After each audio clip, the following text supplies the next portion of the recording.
Rádio Fraternidade, a emissora do bem na internet. O Espiritismo nos solicita uma espécie permanente de caridade, a caridade da sua própria divulgação. Emmanuel. www.radiofraternidade.com.br 24 horas ligadas em você com uma programação diversificada.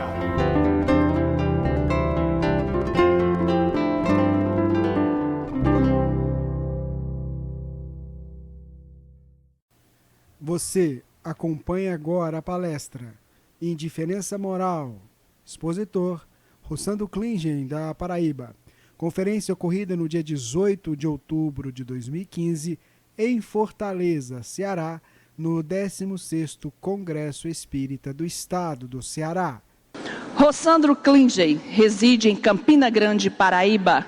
É psicólogo clínico, mestre em saúde coletiva, especializado nas áreas de recursos humanos e gestão de pessoas, professor da Faculdade de Ciências Sociais Aplicadas Facisa, de Campina Grande, e participa da ONG Campina Espírita. Participa ativamente do movimento espírita como palestrante internacional e em todo o Brasil, desde 1989, membro da SEJA, Sociedade Espírita Joana de Ângeles, e colunista do Paraíba Online.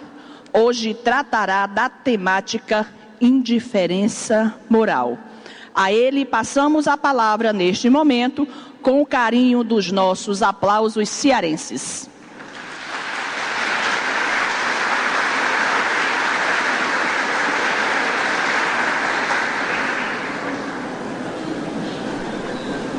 Bom dia a todos. Hoje eu realizei um sonho aqui. Foi ouvir o AME em Fortaleza. Porque eu já tive o prazer de ouvi-los várias vezes em Campina Grande. O ano passado eles estiveram lá, no nosso Festival de Arte, Cultura e Espírita, que eles iam desde a minha adolescência. Todas essas músicas marcaram. Minha adolescência faz pouco tempo, aliás, né? Não é como o dela, que ela estava dizendo que estava escondendo. E marcaram a nossa juventude, e eu sei o quanto é motivo de orgulho para vocês aqui do Ceará ter um grupo AME que consegue cantar de forma poética, né? Além de compor também as letras, mas também cantar de forma poética muitas das poesias que o movimento espírita produz através de Parnaso.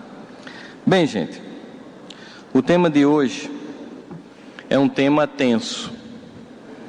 Na verdade, eu queria ter escolhido um tema mais, assim, leve para a gente falar. Porque qualquer um de nós que está aqui hoje e que tem acompanhado as últimas notícias do mundo, eu não falo do Brasil apenas, que tem acompanhado os últimos acontecimentos da Terra, tem percebido que o momento da regeneração está chegando aquelas culminâncias em que a dor se alastra de forma mais intensa sobre os corações humanos. Todos nós sabemos que estamos para entrar num período de muita luminosidade, mas também sabemos que até lá, até chegar esse momento ditoso, muita dor vai ser sentida. Quando a gente olha, por exemplo, hoje a multidão de seres humanos tentando entrar na Europa e encontrando barreiras, quando a gente visualizou aquele corpo daquela criança na praia, que provocou uma comoção coletiva no planeta Terra, símbolo da indiferença de um continente que viveu de tantas guerras, que sabe a dor que provoca as guerras, que sabe o desespero que as guerras provocam e que agora se fecha pela indiferença àqueles que vivem hoje conflagrados numa guerra no Oriente Médio. Quando nós olhamos o cenário atual do Brasil, com crises e mais crises de corrupção, que não tem a ver com um governo, mas com a classe política de um modo geral, nós percebemos que estamos diante de um momento muito complexo da nossa trajetória e que está encarnado neste momento na Terra, implica em ter a encarnação mais complexa, a mais difícil, mas ao mesmo tempo a que nos possibilitará grandes avanços. Ser espírita nos dias de hoje é de uma responsabilidade muito grande. O que nós que recebemos esta mensagem do Consolador, não podemos ser indiferentes a tudo que está acontecendo. Não podemos ser indiferentes à dor do mundo que agora se agita. Todos os dias, almas cansadas e combalidas procuram a Deus. Quem faz atendimento fraterno, por exemplo, observa que o discurso de dor é cada vez mais intenso, cada vez mais complexo. Quem faz atendimento mediúnico percebe que a angústia dos espíritos que buscam socorro é cada vez mais intenso, é cada vez mais complexo. Ou seja, neste momento, mais do que em qualquer um outro momento, nortear a vida pelo Evangelho do Cristo é a condição sem a qual nós não teremos nenhum equilíbrio para sobreviver aos tempos nos quais nós nos encontramos. A característica fundamental dos dias de hoje, e Haroldo dizia isso no Congresso do Rio de Janeiro, quando ele analisava junto ao Divaldo o impacto da obra de Joana de Ângeles e toda a sua série psicológica, a característica dos dias de hoje, enunciada pelos espíritos da codificação, quando chegássemos aos tempos nos quais nós estamos, seria a loucura. Por isso que no mundo inteiro, o que mais cresce são os transtornos mentais, depressão, angústia, síndrome do pânico, ansiedade e tudo que daí decorre, sentimento de desespero, desesperança, que muitas vezes nós somos capturados enquanto espíritas, lembrando que neste momento nós temos um planeta que está mergulhado ainda numa outra característica muito atual do que nós chamamos de pós-modernidade. Com o advento dos meios de comunicação de massa e depois deles a internet, nós temos uma confluência de informações muito tendenciosas que pregam o caos. Se a gente liga a TV ou a gente acessa os portais de notícia ou tudo que a gente recebe pelas redes sociais, seja pelo Instagram, pelo WhatsApp, pelo Facebook e todas as outras redes sociais, sempre são a notícia do caos, da tragédia, da corrupção, do ridículo e da barbárie. O que nos dá uma sensação de depressão coletiva. Eu tenho sentido hoje, por exemplo, no Brasil, que as pessoas estão com um sentimento de depressão coletiva. Um sentimento de que, mais uma vez, parecia que tudo ia acontecer e a gente deu um passo para trás. Mais uma vez, parece que as esperanças foram dissolvidas. E esse sentimento faz com que todos nós comecemos a imaginar o que está acontecendo.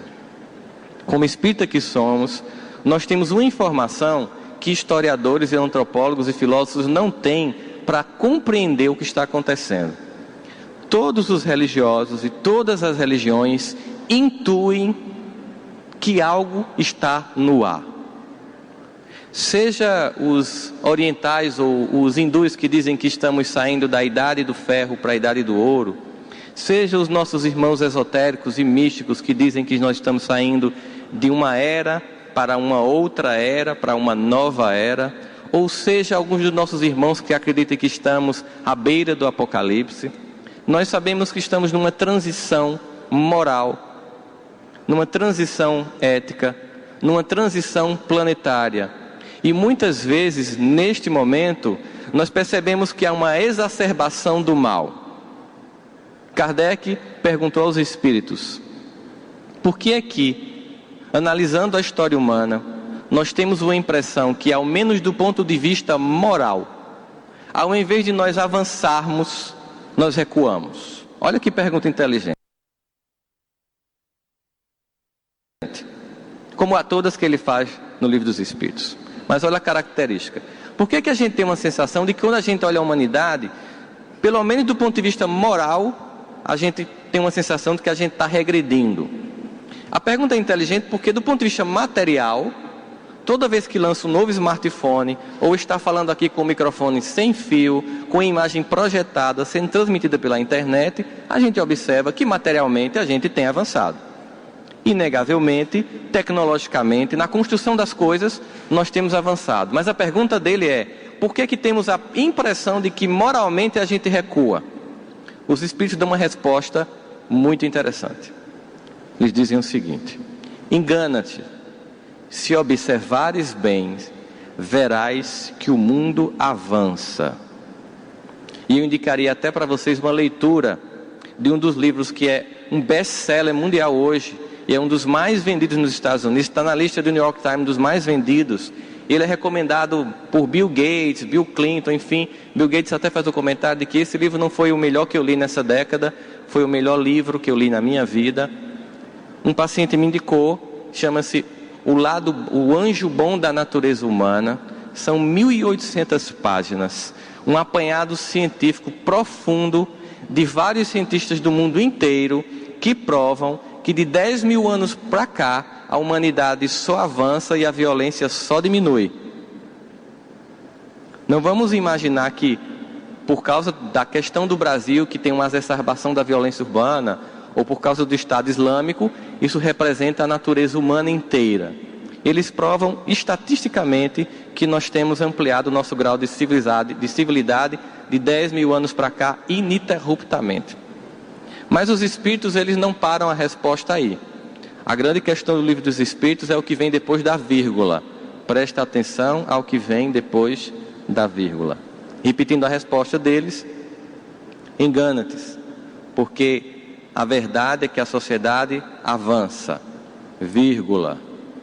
Preste atenção à vírgula. Mas, às vezes, é necessário que o mal chegue ao extremo para que o homem sinta a necessidade do bem e das reformas. Entendem o tempo que nós nos encontramos? Às vezes, é necessário que o mal chegue ao extremo para que os homens sintam necessidade do bem e das reformas. Eis o tempo no qual nós nos encontramos. O mal ainda não chegou ao extremo. Ele está chegando ao extremo. E por que isso está acontecendo? Porque nós sabemos que no coração misericordioso de Jesus, Ele recebe novamente no proscênio terrestre muitos irmãos nossos que se equivocaram profundamente em várias áreas da sexualidade, do poder, da ganância, da ética. Enfim, esses irmãos nossos que se equivocaram profundamente em momentos da história humana estão tendo uma última oportunidade de encarnar na Terra para se colocarem à disposição do Evangelho, avançar ou não, e uma vez que não avançarem, acompanhando o processo de desenvolvimento coletivo da Terra, eles serão temporariamente, porque não há condenação eterna no coração amoroso de Deus, eles serão temporariamente deslocados para um orbe no qual esteja em sintonia com o seu avanço emocional. O que significa dizer que se muita gente está preocupada com a obsessão que vem do mundo espiritual, nós sabemos hoje que cada dia mais o umbral está esvaziado, porque todos estão encarnando na Terra. Por isso que vocês vão perceber que há uma degradação moral da música no Brasil, por exemplo, e no mundo. Há uma degradação moral das produções cinematográficas e televisivas. Há uma degradação moral da arte de um modo geral. Porque esses espíritos, eles entram em setores sensíveis da história humana para influir e tentar reproduzir seus modos e suas condutas de vida. Querem um exemplo para ficar mais claro? Vamos pegar um exemplo. Eu vou pegar apenas música infantil para que vocês percebam isso. Anos 70. Quem aqui pagou moral e cívica, por favor, levante a mão. Isso. Sabem que estamos prestes a pegar o aeróbus de volta, né? Quem pagou moral e cívica já sabe. Observa música infantil na nossa época. Marmelada de banana, bananada de goiaba, goiabada de marmelo, sítio do pica-pau amarelo. Tem poesia, tem letra, tem melodia, composição de Gilberto Gil. Quem aqui assistiu o Balão Mágico? Eu era apaixonado por Simoni, vocês sabiam disso? ela nem sabe que eu existo. Mas já passou, estou curado disso.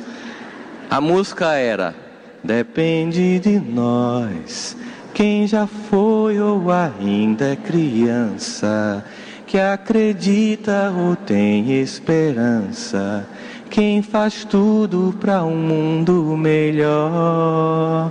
Tem letra? Poesia, melodia. Ivan Lins. Nos anos 90, no Brasil, entra um fenômeno fonográfico para a música infantil, cuja música que marca esse fenômeno fonográfico é de uma poesia tão hermética que até hoje eu tento compreender. E eu vou contar com a colaboração de vocês hoje, nesta manhã, ensolarada em Fortaleza, para que a gente possa interpretar, porque eu acho que trata-se de uma obra shakespeariana. Observem a profundidade. Hilari, hilari, hilarie, o. E entra uma série de músicas que não diz nada. Aê, aê, aê,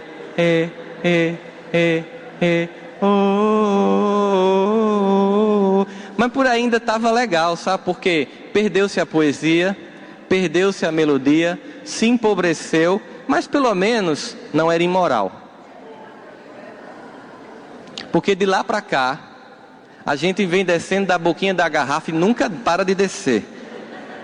Toda vez que eu imagino que uma música foi a mais pornográfica, a mais ridícula e de maior baixeza que se podia produzir no forró atual, no funk atual, no sertanejo atual ou na música internacional atual, eles conseguem descer mais.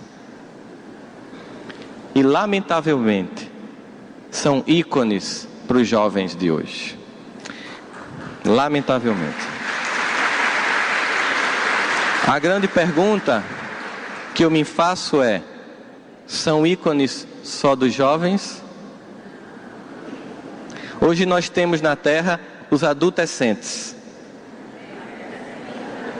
É uma quantidade de criaturas que amadurece, apodrece, mas não fica adulto.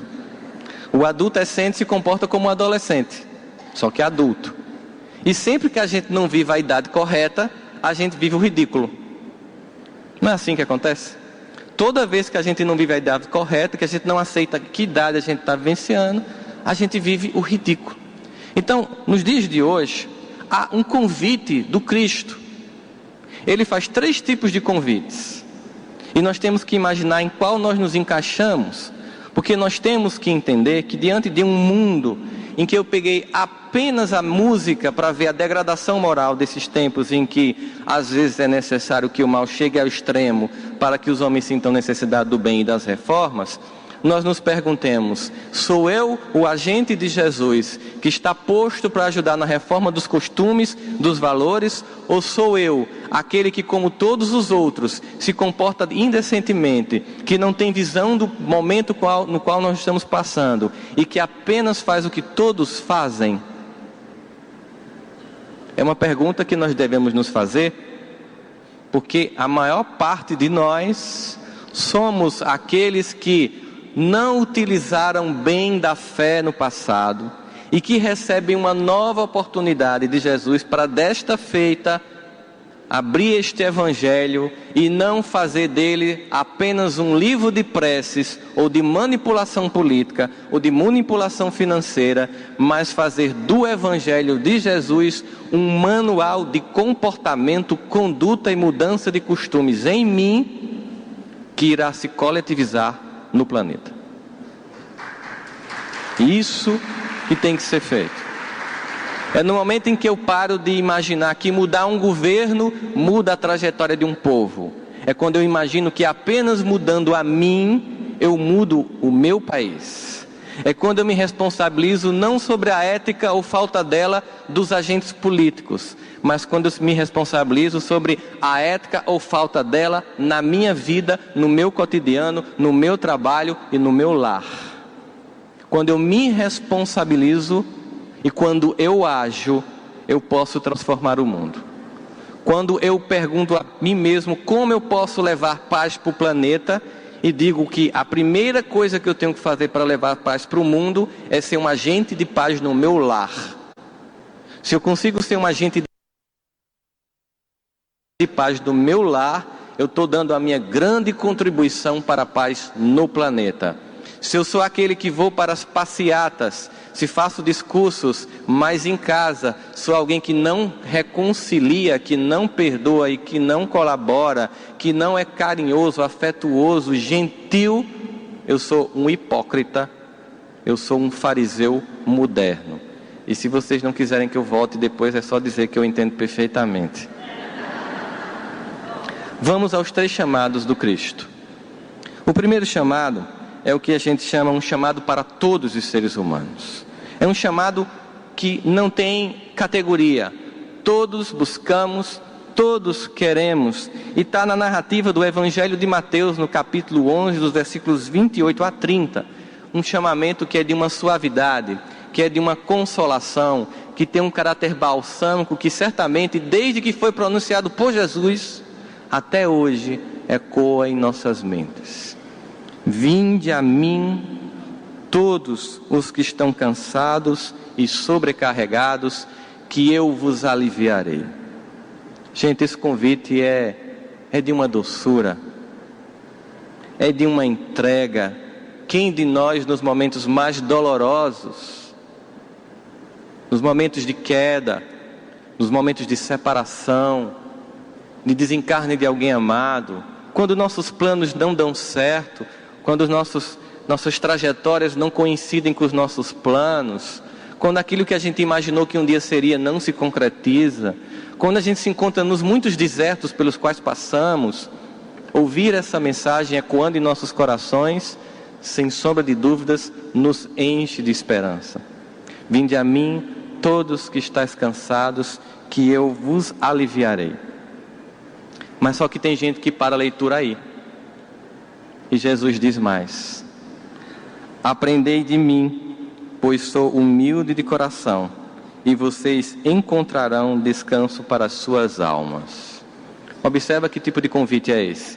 Não é um convite que simplesmente está dado.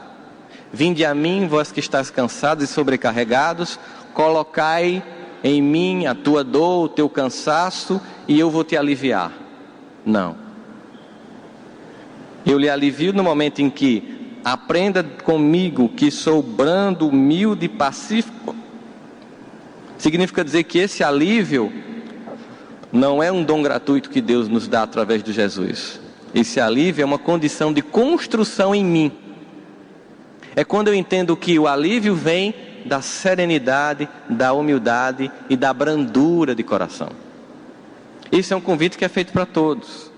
Há um convite feito para os discípulos. Esse é um convite para aqueles que querem não apenas se aliviar através da doçura do Evangelho do Cristo, não apenas se entregar a Ele, buscar com Ele aliviar suas angústias, não apenas mudar o seu coração, mas uma vez feito isto, também querem servir, também querem levar essa boa nova, também querem anunciar. E não pensem que eu estou falando de fazer palestra, ser padre ou ser pastor. Não. Lembremos agora de Francisco de Assis, que diz: devemos evangelizar sempre, a toda hora, em todos os lugares, quando necessário, usar palavras. Perceberam? Devemos evangelizar sempre, a toda hora e em qualquer lugar, quando necessário, usar palavras. Francisco de Assis, século XIII. Portanto, esse convite também é um convite que pode ser para qualquer um que queira ser, além de alguém que recebe do Cristo a sensação de consolação, é alguém que, uma vez recebendo, se responsabiliza a entregar essa consolação aos outros. Por quê? Porque Deus ajuda os homens através dos homens. Eu vou dar um exemplo para vocês de uma coisa que acontecia comigo, que talvez não aconteça com vocês. Me irritava muito o fato de que tem gente que só liga para mim quando está com problema. Se tiver bem, não lembra que eu existo. Mas se tiver mal, lembra que eu existo. Se tiver num bom restaurante, não lembra que eu existo. Mas se precisar de dinheiro emprestado, lembra que eu existo.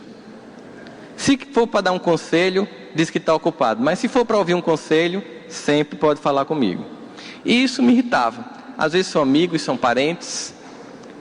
Até que das muitas leituras que a gente faz no Evangelho, abrindo os livros de Emmanuel como leitura preparatória, eu vi uma análise que ele fez de Paulo quando diz: eu devo a bárbaros e a ignorantes, eu devo a gregos e a sábios. Eu li aquilo várias vezes, mas não entendi, até que naquele dia eu acho que de tanto insistir, caiu a ficha. Caiu a ficha, é algo que só quem entende é quem pagou moral e cívica, porque na geração touchscreen ninguém sabe nem o que é uma ficha telefônica, obviamente. O que isso quer dizer? Por que eu fico irritado com alguém que me pede, se eu tenho muita gente que me dá? Observe o que ele está querendo dizer. Eu devo a sábios e a ignorantes. Eu devo a gregos e a bárbaros. De que modo? Eu devo de todos os que me dão do alto, ou aqui mesmo, pessoas que nos inspiram, pessoas que admiramos, pessoas que nos evangelizaram, os nossos pais, pessoas que nos instruíram, e que mesmo que você queira devolver alguma coisa, eles nem pedem ou nem precisam. Se eu recebo daqui, o que é que eu posso fazer então para continuar no fluxo do amor? Daqui. Por isso, se eu devo aos gregos, eu imediatamente sou devedor dos bárbaros. Se eu devo aos sábios, eu imediatamente sou devedor dos ignorantes. Portanto, nós não temos que cobrar nada a ninguém, porque apenas nós temos que devolver aquilo que recebemos num fluxo de amor. Por isso, esse chamado é um chamado para quem quer ser um discípulo. É aquele que quer, além de receber, quer devolver o muito do amor que recebeu.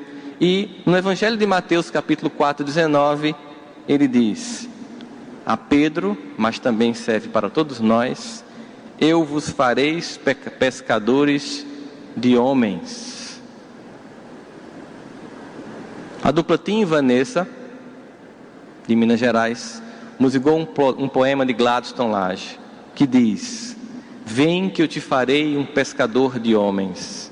Se perseverares, serás Cefas, pedra, e onde a agonia do vazio medra, frutificarás a mitigar a fome.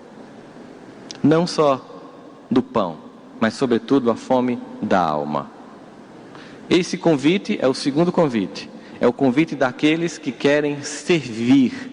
É o convite daqueles que saem da condição de apenas pedir, apenas solicitar. Me dá mais um passe, faz mais um evangelho, reza por mim, coloca meu nome da desobsessão, está tudo dando errado na minha vida, só chora, é só a vítima, só pede. Ela para e pensa: está na hora de retribuir o muito que eu já recebi. E o terceiro convite é um convite para a contemporaneidade, especialmente para nós, trabalhadores da última hora. No capítulo 9 do Evangelho segundo o Espiritismo, no item Bem-aventurados os mansos e pacíficos, em que se analisa de forma exegética o Evangelho de Mateus, onde está escrito o Sermão do Monte de Jesus. Os Espíritos, no item 3, obediência e resignação, definem os tempos de hoje, que é o tema da minha palestra.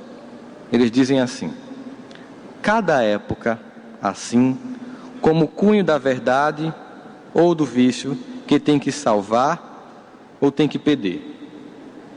Repetindo, cada época é marcada, assim, com o cunho de uma virtude ou de um vício que tem que salvar ou que tem que perder. Em cada época da história humana, nós temos que perder um vício e construir uma virtude. Assim, a lei do progresso vai atuando tanto nos indivíduos, que a cada fase da vida tem que abrir mão de alguns defeitos, de alguns vícios, e ampliar a gama de virtudes. A coletividade humana também, em suas épocas e maturidades, tem que perder vícios e tem que conquistar virtudes. Eles dizem: A virtude da vossa geração é a atividade intelectual. Temos dúvidas disso? De Thomas Edison para cá, foram apenas 100 e poucos anos, saímos da luz elétrica para a internet, para os satélites, para os smartphones. Em menos de 100 anos, depois de 10 mil anos de história humana, o avanço intelectual é célere. A virtude da vossa geração é a atividade intelectual. Seu vício, olha que nomes eles dão. Vício, algo que a gente tem dificuldade de abrir mão, algo que a gente tenta, mas não consegue, algo que a gente procura sair, mas repete. Seu vício é a indiferença moral. O vício da humanidade atual é a indiferença moral. Quando a Europa se fecha aos refugiados da guerra, isso é indiferença moral.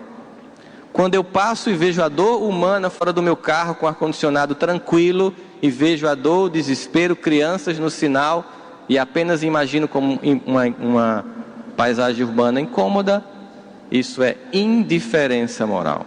Quando alguém me liga pedindo socorro, mas eu não posso atender porque eu estou vendo a minissérie que eu posso pausar, isso é indiferença moral. Quando eu vou dar uma aula a um aluno numa escola pública, mas porque estou lá e vou receber quer eu dê aula ou não, e dou aquela aula meia boca, isso é indiferença moral.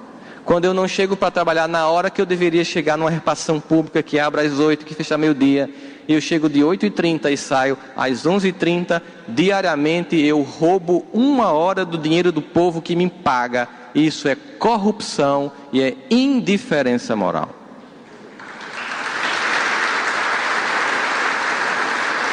Não tem outro nome. Não tem outro nome para dar. Se nós não cumprimos ao menos as nossas tarefas cotidianas com dignidade, competência e ética, não podemos pedir a Deus grandes tarefas. Porque quem não é fiel no pouco, não pode ser fiel no muito. E quando a angústia, a dor se abater sobre nossas vidas, não vamos perguntar infantilmente: o que foi que eu fiz para merecer tudo isso? Porque ouviremos um silêncio dos céus, para que possamos entender que a lei de Deus está inscrita na nossa consciência, que nos cobra, que nos instiga a agir no bem. Se nós temos a atividade intelectual como virtude, o nosso grande objetivo agora é parar de desenvolver de forma mais enfática essa intelectualidade, porque ela já acontece, ela já se desenvolve naturalmente por um processo natural de progresso, e passarmos agora a combater o vício da indiferença. Quando eu fui a uma exposição de Charles Darwin no Museu do MASP em São Paulo, trouxeram todos os objetos, era uma exposição mundial que rodava o mundo inteiro. E passou um tempo em São Paulo. E trazia todos os objetos pessoais, os utensílios que ele utilizou para o desenvolvimento da teoria da evolução das espécies. Eles inclusive remontaram lá o ambiente onde ele fez todos os estudos, até a paisagem da janela que ele via, estava lá fotografada nas janelas ficcionais que a gente via, o que ele via enquanto escrevia. E os diários de bordo que ele escrevia, as impressões que tinha dos lugares para onde ia, também lá estavam. E como ele morou no Brasil, em Recife, no Rio, curiosamente eu quis saber o que ele falou do meu país. Obviamente, como alguém que ama o país, quis saber o que ele achou daqui. Quando alguém vem para Fortaleza, um turista, vocês me perguntam: o que você achou de Fortaleza, tal? A vontade que você tem é que a pessoa diga que legal, muito bonito, as ondas, né? O Beach Park, essa praia maravilhosa, esse mar azul lindo. E aí ele disse assim na abertura: hoje eu deixo o Brasil, graças a Deus. E eu fiquei profundamente irritado. Bicho nojento. O meu país. E fiquei lá resmungando. Minha esposa: o que foi? A pessoa vem para o país do outro, diz um negócio desse. Aí minha esposa: leia o resto. Deve ter algum motivo para ele estar dizendo isso. A frase seguinte era: eu espero nunca mais ter que voltar a um país escravocrata. Nas casas onde eu morei, no Rio e em Recife, as pessoas tinham pregos para diariamente esfolar o dedo dos escravos. Eles eram tão humilhados, tão aviltados, que nem o mais rude dos animais das savanas suportariam. Certa feita, no Rio de Janeiro, numa casa onde fiquei hospedado, uma criança de apenas 11 anos foi espancada quase até a morte antes que eu intervisse, apenas por ter me servido um copo d'água que não estava perfeitamente limpo. E todas essas coisas, senhores, eram toleradas e praticadas por homens e mulheres que nos domingos iam para suas igrejas e com a mão no peito diziam que amavam a Deus sobre todas as coisas e ao próximo como a si mesmo. Eu fiquei em silêncio, fiquei pensando no que ele viu e fiquei me perguntando, o que ele diria hoje do Brasil? Qual seria a transcrição das impressões que ele teve de um povo? Talvez ele escrevesse assim: hoje eu deixo o Brasil graças a Deus. A classe média passa com seus filhos para o colégio, para o inglês, para o tênis, para o shopping, para a viagem para a Disney. E no caminho, nos sinais das grandes cidades do Brasil, a classe média encontra filhos deserdados nos sinais, vendendo limão, fazendo algum tipo de malabarismo, tentando limpar o vidro, mas são apenas encaradas como incômoda ou temerosa paisagem urbana. Mas no fim de semana, católicos, evangélicos, espíritas, mórmons, vão para suas congregações religiosas, dizer que amam a Deus sobre todas as coisas e ao próximo como a si mesmo. Lembrando o Evangelho de João que diz: mente o homem que diz que ama a Deus a quem não viu e não ama ao seu próximo a quem viu. Por isso que sim, é o vício no qual nós nos encontramos, a indiferença moral. Certamente que fazer campanha do quilo, sopão, minimiza essa indiferença. Mas a doutrina espírita não é uma espécie de Bolsa Família religiosa. A doutrina espírita não nos conclama para uma salvação pessoal. Não vamos pensar que fazendo o ESD, campanha do quilo, sopão, nós estamos garantindo uma prestação em bônus horas para que nós possamos comprar um lote num condomínio chamado Nosso Lar para depois ir lá morar. Isso é uma visão reducionista, infantil e sem estudo da doutrina espírita. A doutrina espírita tem como objetivo central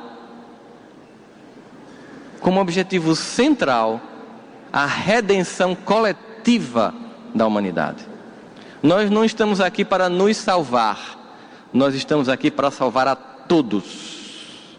Nós estamos aqui para redimir a humanidade e agir como um ser responsável pela história do tempo em que se encontra encarnado, mudando costumes e valores, denunciando a imoralidade de nossos tempos, não apenas dizendo que é imoral, sendo a moral que falta no mundo. Não apenas curtindo as revoluções no Facebook, mas sobretudo sendo um agente revolucionário de um ser que foi revolucionário em seu tempo e por isso mesmo foi assassinado na cruz. Nós somos chamados para a mudança da trajetória humana e a gente pode se perguntar como? Mas como?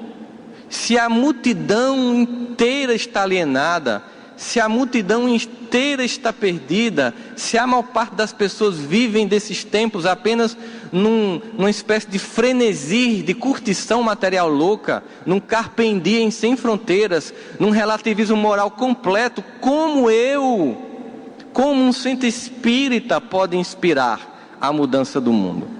Em todos os tempos da história humana, nunca foram as massas que mudaram as coisas.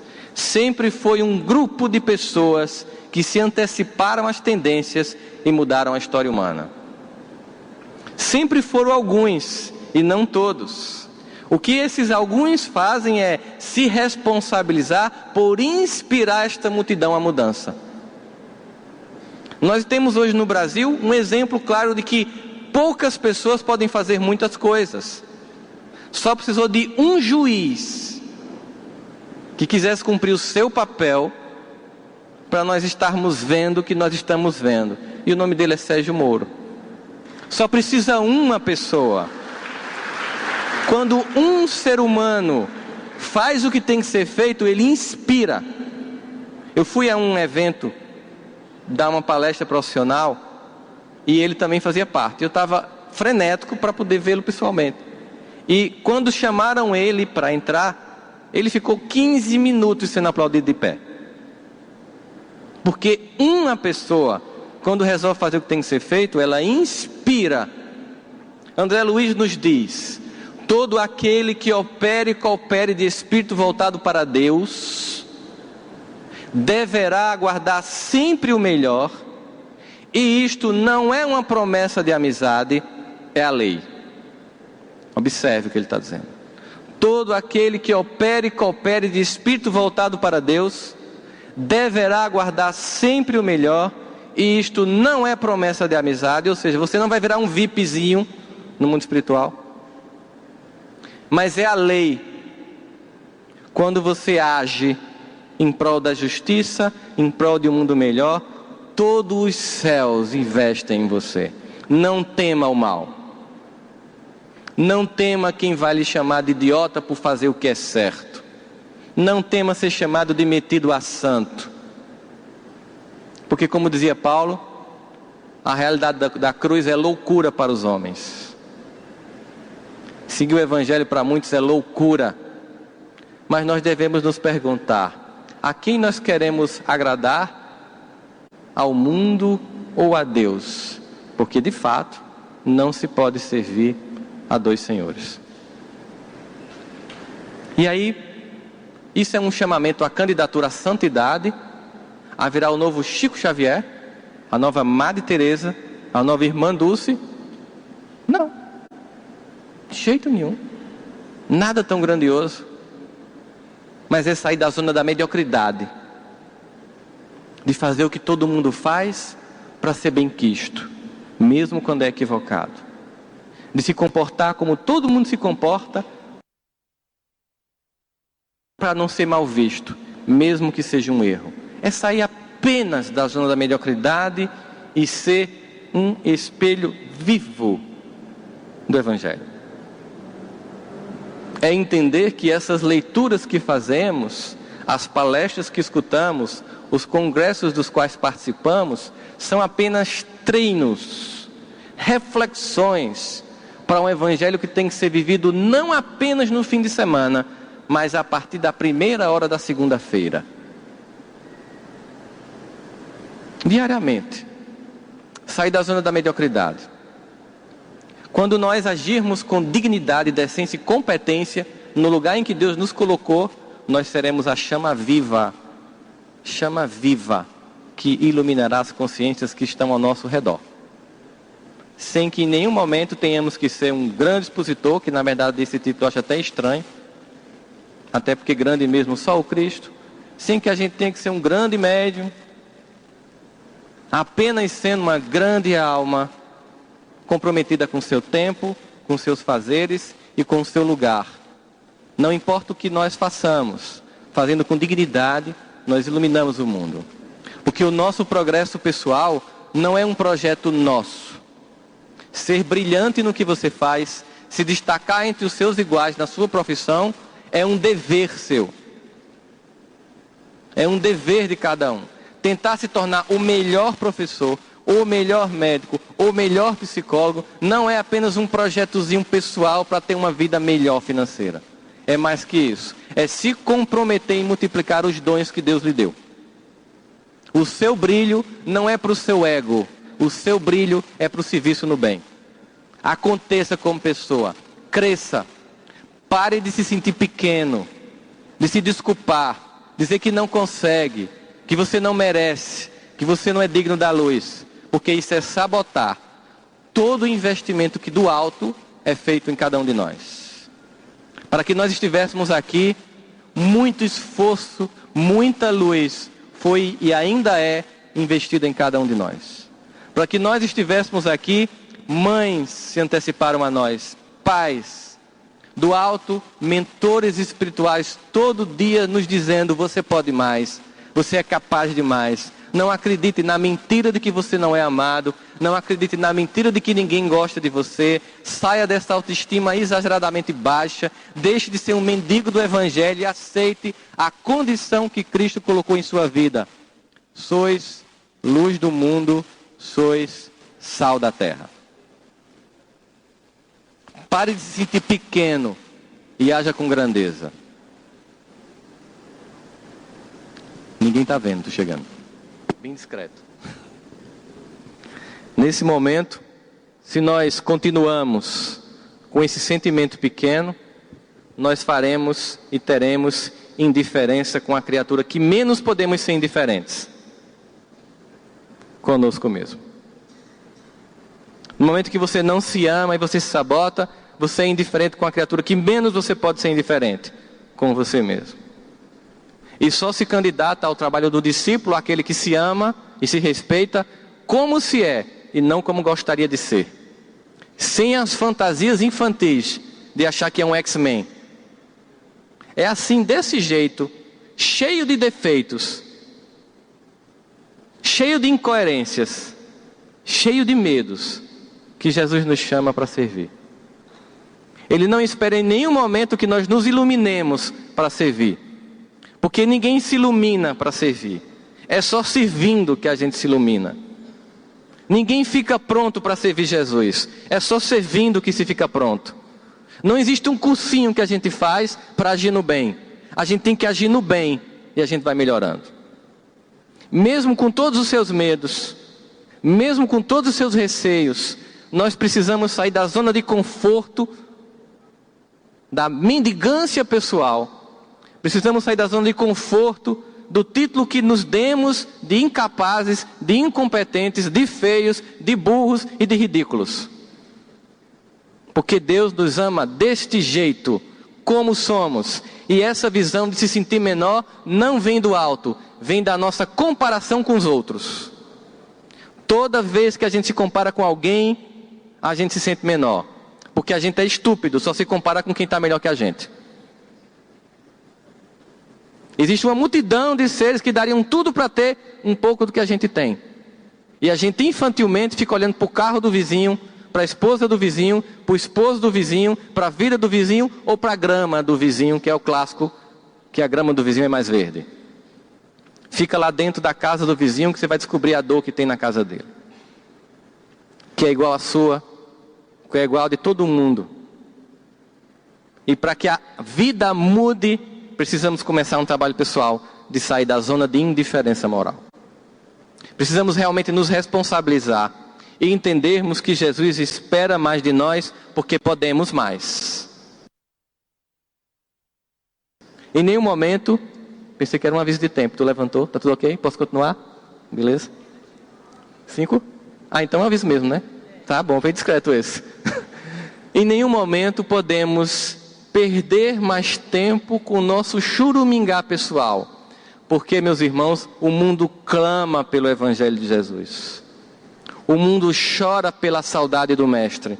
E se nós tivermos o privilégio de conhecer o seu Evangelho redivivo pela lucidez de uma doutrina não dogmática, moral, mas não moralista, que não diz como você deve se comportar, mas propõe formas de viver melhor, que nos ensina um caminho para que nós possamos agir no mundo, precisamos sair da zona de conforto e agir.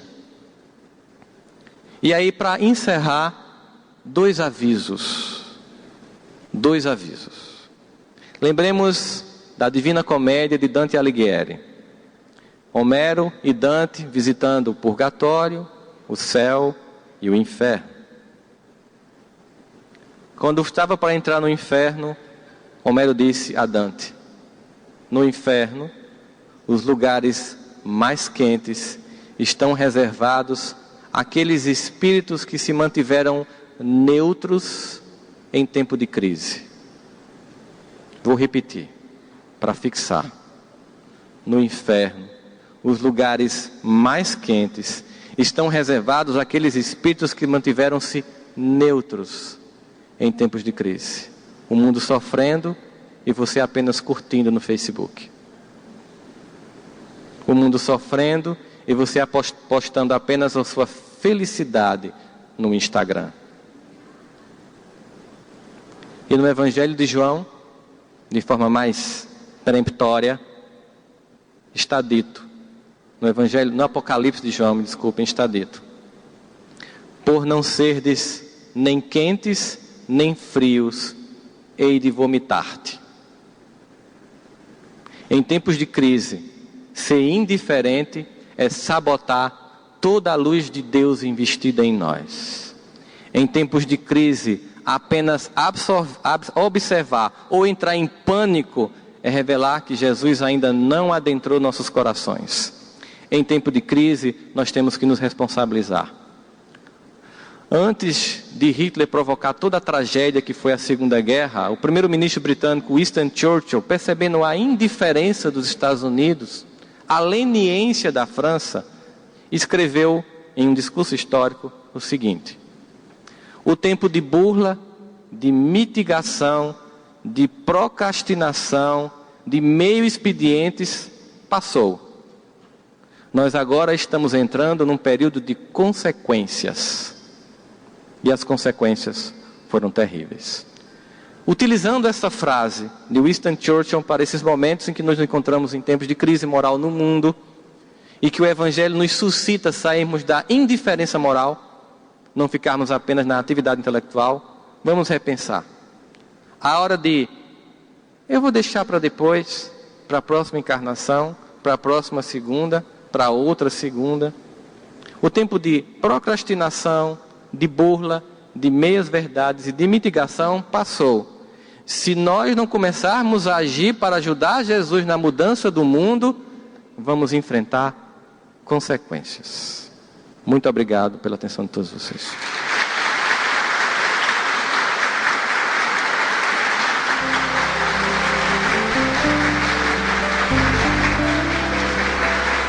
Rádio Fraternidade. Nossos agradecimentos ao confrade Rossandro Klingen por sua primeira e elucidativa participação em nosso evento. A caridade da sua própria divulgação.